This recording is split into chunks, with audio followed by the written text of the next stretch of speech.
SAE Unplugged. I'm your host, Grayson Brulte.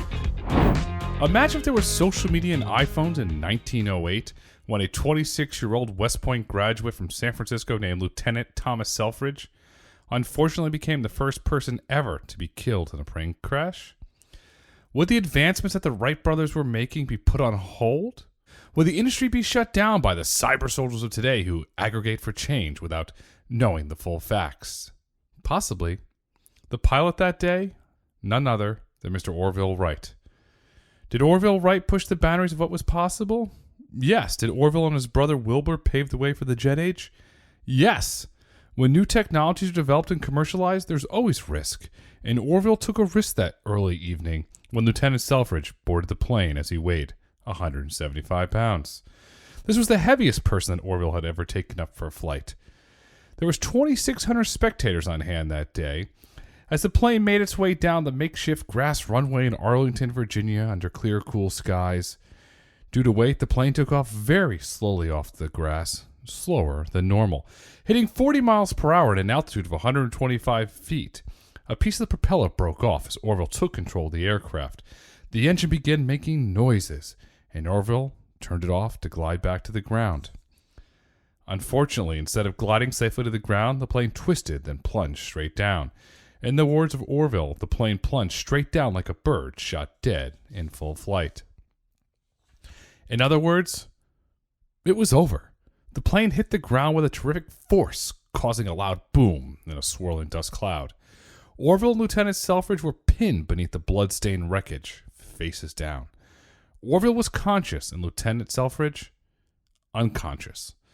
Both men were rushed to a military hospital. Orville arrived in critical condition with a fractured leg, hip, and 4 broken ribs. He would survive the crash, but he would never again fly.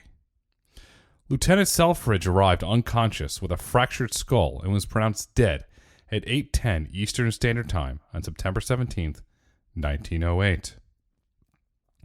Lieutenant Selfridge was not supposed to be the passenger on that dreadful day.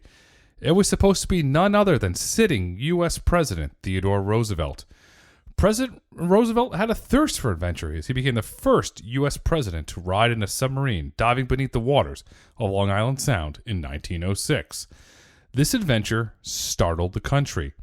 Would he startle the country again and become the first U.S. sitting president to fly in an airplane? That was the rumor at the time circulating around Washington, D.C., and it was later reported by the New York Times. When asked about the idea of President Roosevelt flying with him, Orville Wright told the New York Times, and quote, "Of course, if the president asked me to take him on a flight, I cannot refuse," end quote. After the rumors in startling the country once in 1906, President Roosevelt erred on the side of caution and released the following statement, quote, "I'm sorry, I don't believe the President of the United States should take such chances," end quote. This decision by President Roosevelt paved the way for Lieutenant Selfridge to take that fateful flight. How would history have judged the Wright brothers if a sitting U.S. president became the first person to perish in a plane crash? Not well. Even after all their accomplishments, the Wright brothers, in my opinion, would have not have been held in the same regard as they are today. What if in 1908 there was social media and the iPhone and several of those 2,600 spectators that they recorded video and uploaded to X, Instagram, and Facebook? Think about that. What would happen? There would have been congressional hearings and the industry would have come to a grinding halt as there would have been outrage across the country. Outrage across the country. Headlines, negative headlines all over. It would have been over for an indefinite period of time. The industry would be over. That's the airplane industry. Leading to a long-term negative impact on the U.S. economy and the United States' national security. Europe would have moved forward with developing planes, while the United States would be wrapped in partisan politics with no clear path towards progress. Thankfully, in 1908, there wasn't social media, there wasn't the iPhone, there wasn't even the internet. Or we might not be flying commercial planes today. Very common route, JFK to LAX. It might not have happened. It might not have been there. The negative impact that social media and jumping to conclusions has on the history and the evolution of transportation, it's mind-boggling. Everybody wants to be first. No one wants to be right, just wants to be first. We rush to be the first to post, the first to comment, the first to share a photo or a video. But why? What good does this serve? It strokes your ego, sure, But does it help society? No. Does it help the economy? No. What if you took all this rushing and put it into thoughtful analysis? We'd be better off as a society, and frankly, you'd be smarter. Okay? I said it. Smarter. The rushing to be first is having a negative impact on the development and deployment of autonomous vehicles. Everyone wants to be the first person to post a video or a photo of an autonomous vehicle in compromising light. Why? Simply, it gets clicks and people think it's cool because they have an agenda. Let's put a cone on an autonomous vehicle. We have an agenda. Not nice, but they have an agenda. What if the same amount of effort was put into videotaping bad drivers? Film the person blowing dry in their hair while driving down the 10 freeway in Los Angeles. Or the person eating ice cream out of a bowl stuck in traffic on the 405. Or the drunk driver driving over a lamppost. They're all real scenarios. I've seen them all in person. Law enforcement, my friends in law enforcement, got it back to blue. They showed me the video. It was scary. Somebody saw it. Crazy things happen on the roads of the world every day. Yet they're not reported. Why? Simple. Because they do not get clicks. They don't drive ad revenue. When the media and social media users rush out with false narratives and false headlines, they're everywhere. Some of the worst offenders for this as it relates to autonomous vehicles are, and I'm going to quote these headlines. They're pretty bad, but I'm going to quote them here for you. Quote, self-driving car runs over pedestrian. End quote. Next one, self-driving car mows down woman, leaving her trapped underneath vehicle. Next one for you here. Could Chinese self-driving cars go on a program killing spree in America? Whoa! Why these headlines? Simple. They sell ads and generate a lot of revenue for the media companies that are allowed to publish this nonsense. These headlines are false, they're misleading, and they erode public trust. What do these media companies do? No fact-checking, just rushing.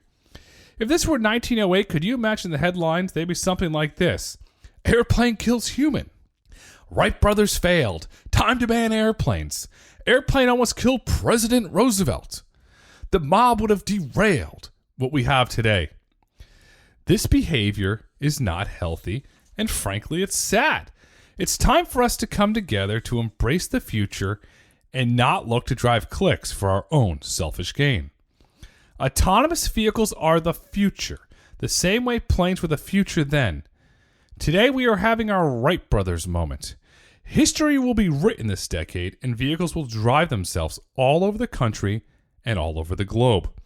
When this happens, the global economy will thank us. Families will thank us as road fatalities will dramatically decrease. The epidemic known as distracted driving will come to an end because of autonomous vehicles. Want to drive clicks for good? Focus on distracted driving. It's an epidemic. Humans do silly things, stupid things, and downright weird things. This combination of behavior, guess what? It drives clicks. Before you jump and you post, take a moment to think about the impacts of your actions. Let that sit in for a moment. Before you jump and post, take a moment to think about the impacts of your actions. What do you think? Let us know by sending an email to podcast@sae.org. That's podcast@sae.org. Today is tomorrow. Tomorrow is today. The future is innovation in progress. Be sure to join us next week in the second episode featuring SAE Award winners. We'll speak with Alba Colin, winner of the SAE International Award for Technical and Leadership Excellence. SAE International makes no representations as to the accuracy of the information presented in this podcast. The information and opinions are for general information only. SAE International does not endorse, approve, recommend, or certify any information, product, process, service, or organization presented or mentioned in this podcast.